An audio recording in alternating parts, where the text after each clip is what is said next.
প্রকৌশলী সহ একদিনে নাঙ্গলকোটের ৩ প্রবাসীর মৃত্যু। আপনারা দেখছেন সিএসটিভি, আমরা জনতার কথা বলি। কুমিল্লার নাঙ্গলকোটের সৌদি আরব প্রবাসী প্রকৌশলী মইনুল ইসলাম মঈন, আলামিন হোসেন ও ওমান প্রবাসী মিজানুর রহমানের একই দিনে মৃত্যু হয়েছে। উপজেলার পেরিয়া ইউনিয়নের চেহরিয়া গ্রামের মাওলানা আবির হোসেনের ছেলে মইনুল ইসলাম চলতি বছরের জানুয়ারি মাসে সৌদি আরব গমন করেন। মইনুল ওই দেশের রিয়াদ এলাকার একটি আবাসন কোম্পানিতে আইটি ম্যানেজার হিসেবে কর্মরত ছিলেন। শুক্রবার দিবাগত রাতে তিনি কাজ শেষে বাসায় ফিরে হৃদরোগে আক্রান্ত হলে সহকর্মীরা তাকে কিং ফয়সাল হাসপাতালে নিয়ে যায়। পরে শনিবার সকালে ওই হাসপাতালে চিকিৎসাধীন অবস্থায় মইনুলের মৃত্যু হয়।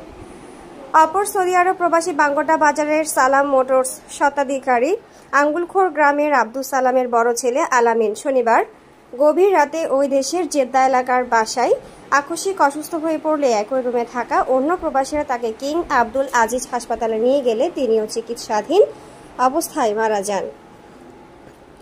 এছাড়া পেরিয়া ইউনিয়নের কাকুরতলা গ্রামের মরহুম আব্দুর রহিমের ছেলে ওমান প্রবাসী মিজানুর রহমান শনিবার গভীর রাতে কাজ শেষে পায়ে হেঁটে ওই দেশের দারিচ এলাকার বাসায় ফেরার সময় পিছন দিক থেকে একটি প্রাইভেট কার এসে তাকে ধাক্কা দিলে তিনি গুরুতর আহত হন।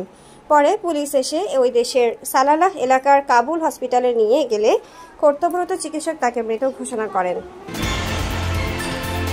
আপনারা দেখছেন সিএসটিভি, আমরা জনতার কথা বলি।